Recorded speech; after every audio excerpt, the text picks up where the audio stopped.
মানুষকে আল্লাহ তাআলা নেক আমলের অনেক কাজ দিয়েছেন।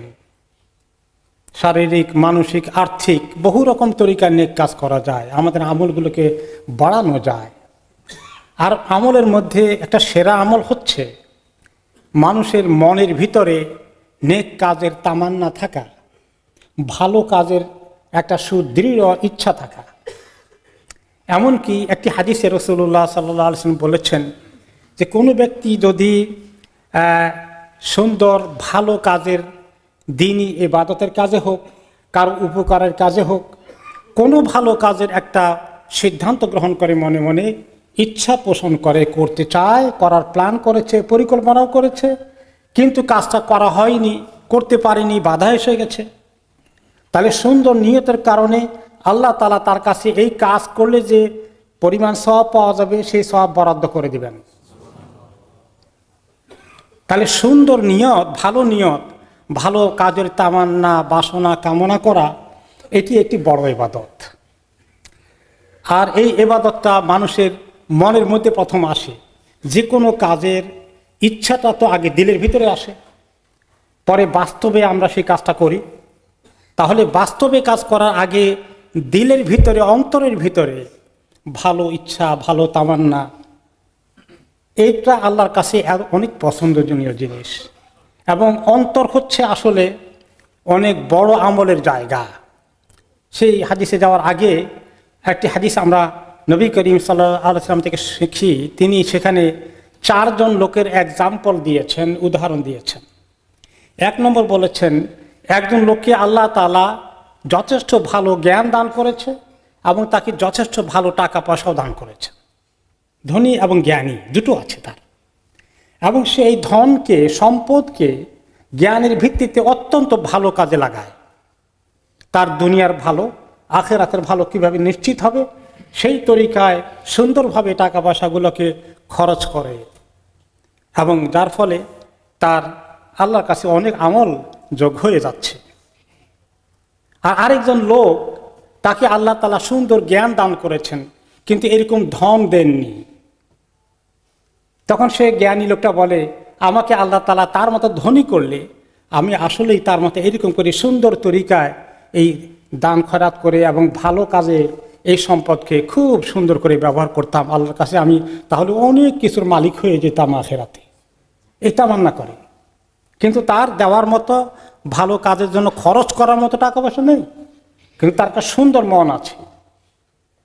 তো হাদিসে রাসূলুল্লাহ সাল্লাল্লাহু আলাইহি ওয়াসাল্লাম বললেন, এই ধনী লোকটা, যে জ্ঞানী ধনী, যা করে এত ভালো নেকি অর্জন করছে, কিন্তু এই গরিব মানুষটি, তার ভালো জ্ঞান আছে, ধন নেই, সেই নেক তামান্না করার কারণে আল্লাহ তার মতো আমাকে দিলে আমি এরকম করতাম, এই তামান্নার কারণে আল্লাহ তাআলা তাকে সমপরিমাণ নেকি দান করবেন। তাদের দুইজনের নেকি সমান হয়ে গেল। কাজে যাদের ভালো দ্বীনি জ্ঞান আছে, তাদের যদি অর্থ সম্পদ এত না থাকে, তারা লস করছেন না। এই দুইজনের এক্সাম্পল, উদাহরণ গেল।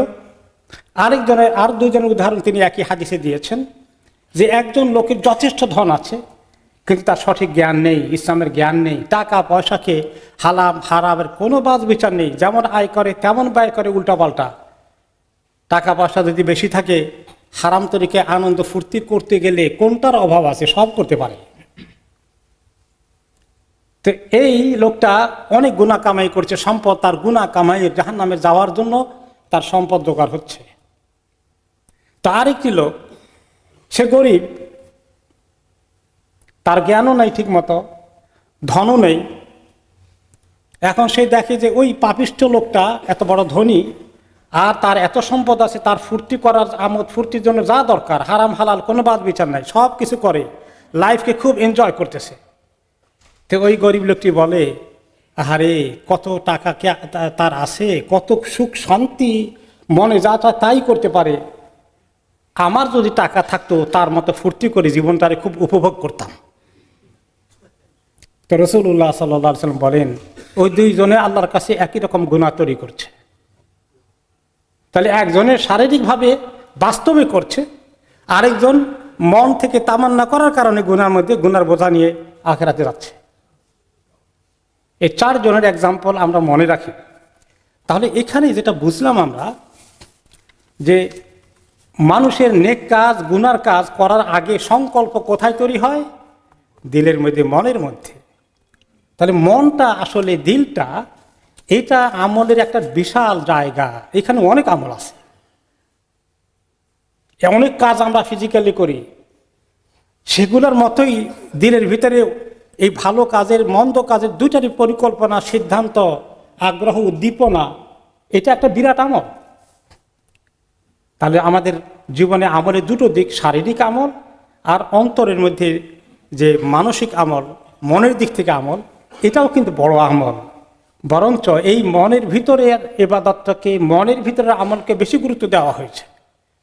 এই জন্য ইন্নামাল আমালু বিনিয়াত, অন্তরের মধ্যে কি নিয়ত আছে, ভালো নিয়ত আছে, সৎ নিয়ত আছে না কুনিয়ত আছে, তার উপরে আমাদের অনেক বাহ্যিক আমলগুলোও নির্ভর করে। এই জন্য এই অন্তরটাকে ভালো কাজের তামান্না দিয়ে ভর্তি করে রাখা অনেক ভালো। মন্দ কাজের যে সমস্ত জিনিস আছে ওগুলা থেকে সরিয়ে নেওয়া অনেক দামি জিনিস। আল্লাহ তাআলা কোরআনে পাকে বলেন, সেদিন আখিরাতে যখন মানুষ উঠবে হাসরের ময়দানে, আল্লাহর সঙ্গে সামনে দাঁড়াবে বিচারের দিনে, সেদিন কোনো সম্পদ, সন্তান, সন্ততি, লোকজন কোনো কাজে আসবে না। তবে ওই লোকটি, যে লোকটি শুধু একটা ভালো দিল নিয়ে এসেছে, সুস্থ দিল, পাক পবিত্র দিল, পাক পবিত্র মন, যেখানে সারাদিন ভালো কাজের তামান্না ছিল, ওই লোকটাকেই আল্লাহ একমাত্র হাসরের ময়দানে নিরাপদে রাখবেন। একজন একটা হাদিসে রাসূলুল্লাহ সাল্লাল্লাহু আলাইহি ওয়াসাল্লাম বললেন যে মানুষের মধ্যে কোন লোকটি সবচেয়ে উত্তম। ওনাকে তখন প্রশ্ন করা হয়েছিল, ইয়া রাসূলুল্লাহ, কোন মানুষটি সবচেয়ে উত্তম? তিনি বললেন, যে লোকটার দিলটা খুব সাফ এবং তার জিহ্বাটা সত্য কথা বলে, সত্যবাদী, এবং অন্তরের মধ্যে যার দিলটা সাফ আছে, অন্তরটা সাফ আছে, ক্লিন আছে, সেই ব্যক্তি সবচেয়ে উত্তম। তখন বলা হলো, সত্যবাদী তো বুঝি, সত্য কথা বলে, মিথ্যা কথা বলে, আমরা টের পাই, কিন্তু অন্তরটা সাফ কেমনে বলবো, কেমনে বুঝবো সেটা? অন্তরটা, দিলটা পরিষ্কার আছে, কেমনে বুঝবো ইয়া রাসূলুল্লাহ? তিনি বলেন যে অন্তরের মধ্যে আল্লাহর ভয় জায়গা করে নিয়েছে, কোনো খারাপ কাজ, মন্দ কাজ, গুনার কাজের দিকে তার আকর্ষণ নেই, এবং সেই কাজের মধ্যে এবং তার দিলের মধ্যে আল্লাহর ভয়, কোনো গুনাহ যেমন করতে চায় না, সীমা লঙ্ঘন করে না, দুশ্মনী করে না, হিংসা বিদ্বেষ করে না, সেই লোকটা হলো সুস্থ দিলের অধিকারী।